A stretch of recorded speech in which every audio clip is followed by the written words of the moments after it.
Hey everyone, welcome to today's Steady Trader YouTube video. Well, people have been asking me, Serge, when will the bear market finally come and knock this long-term bull market off its feet? There are two things. One way to look at it is sort of look at the yield curve inversion, which is something that I'm hearing more and more people talk about in sort of the smart money circles, and that's certainly something to watch for, which basically means and that'll happen when long-term yields are below sort of your short-term bond yields. But there are other subtle signs you can look for, honestly, just on the charts. And I'm going to show you guys some stuff. Part of this we can do using the dashboard, but even just keeping it very simple right now, looking at some very basic charts. So let's have a look at all of this right here. And what we're going to do here is look at some real basic big picture charts so you guys can kind of get your head around this, because I really don't think this has to be kept all that complicated. We have seen, let me quickly turn the camera back around, we have seen plenty of warning signs that parts of the market is slowing down. Like, for example, technology stocks over time have had a couple of those rotations. We've seen it taken, those warning signs taken in industrial stocks and other parts of the market as well. But every time those were temporary pauses. So the question I'm trying to answer right now and give you some clarity on is, when are we finally going to be done in the bigger sense? So again, let me just quickly get the chart back so we can see this. So what we're looking at here is a very simple chart of JP Morgan, which I think is a very important stock to watch in the bigger sense.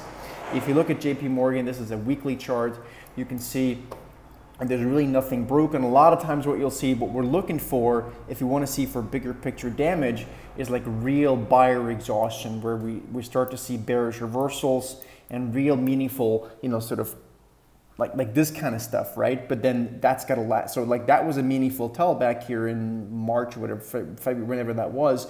And then you can see the stock didn't go anywhere until about July, right? So we need to see more of that. And right now we're not seeing it. Right now, in fact, if anything, we're seeing what so far, and I say so far, looks like fairly constructive consolidation, right?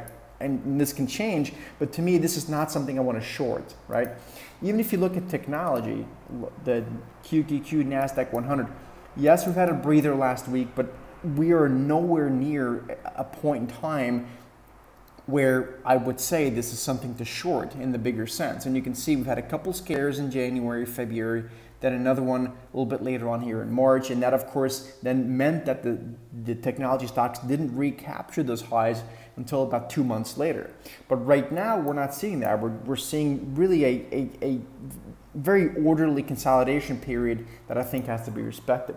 If you move on to something really important, which is the New York Stock Exchange Composite, the NYA, you can see we've had some real big bearish reversal taking place in January, February, and that is the one warning sign I'm seeing, because this is a very broad market. It includes, I think, 2,000 stocks or so. Don't quote me on that, but it's a much broader market measure than some of the things that I just showed you.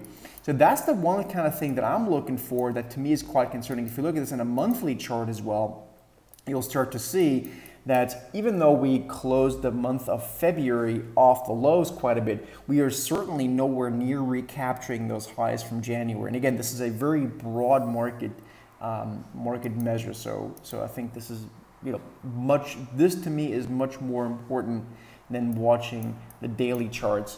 So to answer your question, when is the bear market finally coming and knock this all this stuff off its feet? I honestly don't know. I don't have an answer, but I wanted to show you that I don't think we're there yet. I don't think we're there yet. If you look at a lot of parts of the market, if you look at the New York Stock Exchange Composite, yes, there could be arguments could be made that we're starting to see more weakness. But to me, it's not a market to short necessarily, unless you're looking for specific pockets for short-term trades. I would not be making any big short-term short bets right now. Also, our next workshop is going to take place in Dallas, Texas. Let me quickly show you that. That's coming up in October 12th through the 14th. If you're interested in joining this, and I would strongly urge you to do so, please sign up ASAP, because we can't wait. We can't have people wait until like the week before the event. So please make sure you join us in Dallas, October 12th to the 14th. If you're interested at all, look at the page down, the link down below the video, or in the email if you watched in the video, in an email. And we look forward to seeing you guys. Have a great day, and I'll see you guys tomorrow.